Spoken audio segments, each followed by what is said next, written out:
Oh, it's another beautiful afternoon, evening in northern Maine. What's going on, guys? Ironically, the very first time I choose to film this whole logging operation is pretty much the end of it. So I just wanted to take a chance, take the opportunity to go through a little bit of what I'm doing here, and hopefully in the future I'll be able to do a little more of these. All right, make sure that thing was still filming. Yeah, this is my little tractor, my outfit here. So just a little background. We'll try to get this wrapped up before dark, but back behind you there's about 5 or 6 acres of woodland. It's on the edge of my farm here in northern Maine. You can see I get a bunch of hay bales stacked there. In that red way in the background there's cows feeding on hay bales, and a bunch of hay back there. So we got a bunch of old potato fields that are now cattle pasture. And this is woodland. It was pastured at one point about 60 or 70 or 80 years ago, I guess. And it all grew back to forest. So yeah, I've been managing this forest for since I guess the last 7 or 8 years, 8 or 9 years. When I started, I had no money. I had a 4-wheeler and a boat winch on a homemade logging arch that I haul 1 or 2 logs out at a time. And I went in here and I cut the aspen. I cut some of the aspen, just kind of thinned it out with a chainsaw, and I winched out 1 or 2 logs at a time for a week straight.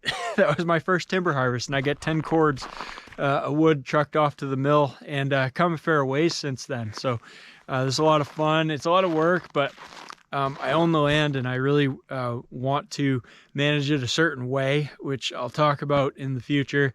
Cut it a certain way, and just something that's a little bit different and unique to a lot of the more larger scale industrial type of woodland management or some of the other stuff that's going on. So anyway, this is actually it's essentially going to be a complete harvest because the snow's getting deep and I keep getting stuck with the tractor, and we get a big storm that's supposed to be coming here in the next few days. So this is pretty much it. But if you look there, you could see that there's a heck of a lot of wood still there, and really small trails that I made in the woods. Sometime maybe I'll walk you through some of those to harvest. And I left a lot of wood. I left long-lived spruce trees and cedars, tons of cover, and I left a lot of advanced regeneration to grow into the next crop of trees. And we're going to see that in the next 10 to 20 years, I hope. I cut a lot of the young pioneering species, the aspen and the fir, which there's actually a pretty good market for right now, which is nice and convenient. And yeah, they grow really fast. They're pretty productive. So this is quaking aspen. We call it popple here locally in Maine. And we're looking at here is approximately, I'm going to say 7 or 8 cords of wood here ready to go to the mill. This mill is it's called Huber Engineered Wood. They make like chipboard or OSB or in strand board. The name that you'll see in the stores is Advantech.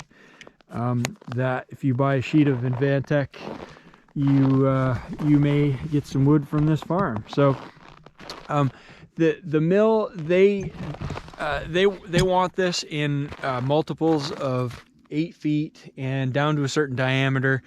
And so what I have there's some 8-foot logs in this little pile. They're just kind of leftover ones.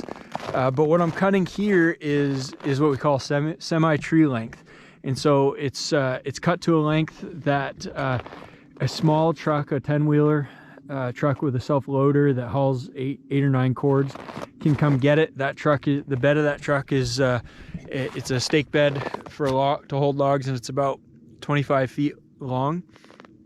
And so these are 17s and 25s. So 17 is 2 multiples of 8.5 footers, and of course 25 is essentially 3 8.5 footers. Yeah, I just cut them with chainsaw, measure them out with my logger's tape, and then winch them out with this with this tractor. However, I've been doing things a little bit different lately, which we'll talk about again in the future. But yeah, this baby, I got a lot to say about this. We'll get into that in a future video. But if you notice here, I was cutting all of these with chainsaw, but these have processor feed roller marks on the wood.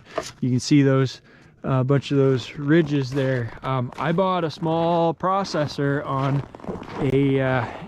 an excavator, small processor head mounted on an excavator. So that has been a game changer for me for small diameter wood. It can't handle the big stuff. I still cut the big stuff with my chainsaw, but boy, this thing, I'm still working out the kinks. I bought it this fall. I've cut five truckloads of wood with it. So it's worked. I've had to go through a bunch of repairs, minor repairs and stuff, just because it's been sitting for so long, and there's all kinds of adjustments and everything. But boy, that has been one heck of a lifesaver. And then I've got the winch with the Typhoon logging winch with my little 32 horsepower John Deere tractor. So that's that pile of aspen. I've cut off these. I've cut about 3 or 4 acres worth here, and I've got I've already had 4 loads of this hauled to the mill, like 35 to 40 cords. So we'll have, I don't know, we'll have cut like 10 or 12 cords to the acre easily, and left a bunch of wood behind as well. You can see a bunch of those. There's a bunch of aspen there that are left to grow. And I get, after I pay the trucking, I own the wood, and I'm cutting the wood, doing all the labor and providing all the equipment. I just pay to have it trucked to the mill, and I've been getting about $82 a cord. So if you think about it, say 10 cords the acre at $80 a cord, I'm getting $900 per acre, and I paid $700 for the land per acre. So pretty slick, and there's a bunch of wood left for the future. So it's you know, this small scale logging operation, it can be profitable if you work hard and you're patient and you do it right.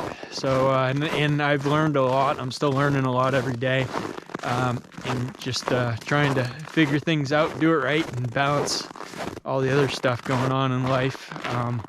Can be busy sometimes. But let's look at the fir here. This is softwood called balsam fir, and this is a pile I started this fall. I've been working on it quite a bit, and I hope tomorrow or the day after you guys are gonna come get it. This is going to be sawed into 2x4s, 2x6s. It's dimensional lumber to build houses and work and building projects and stuff. This fir comes mostly out of this patch of woods that we see right behind us. And fir is a short-lived species, so the spruce will live for, you know, couple hundred years anyway, if you let it. The fir lives like 40-50 years, and it starts to rot. So I actually have a pile there, a big pile under the snow, and another pile over there, and I hauled a bunch over to the woodshed for firewood of rotten stuff. And this stuff doesn't take much to get rot. The mills are getting pickier all the time, and they now, in fact, they may even balk at this. It's a little bit of butt rot just starting there. But it used to be, you know, you get what's called red rot, and the tree starts to, the wood starts to get like a reddish color, like it's starting to rot, but it's still pretty solid. And they used to take that. Now they don't touch it. They'll cull it out. If you have too many cull pieces, they'll send the whole load back. So you got to be careful. I've never sold a load of fir to a mill yet, so this is the first time for me. I've talked to my friend's a forester who looked it over, made sure it looked good. I talked to another logger who looked it over, so hopefully they're gonna take it and be okay with it.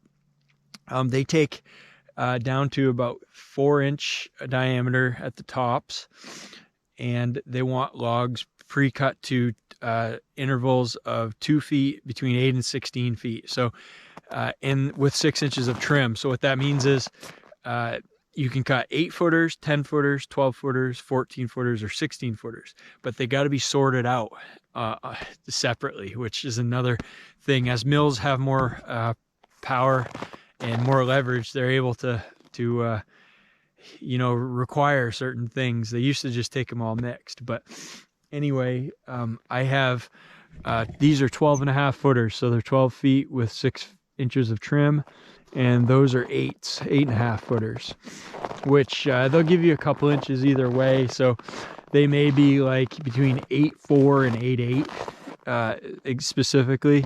When you're going around the woods, the chainsaw and or the machine, the processor, I mean, it's got a measuring system on it, and the chainsaw, you got your logger's tape, but there's always a little bit of wiggle here and there.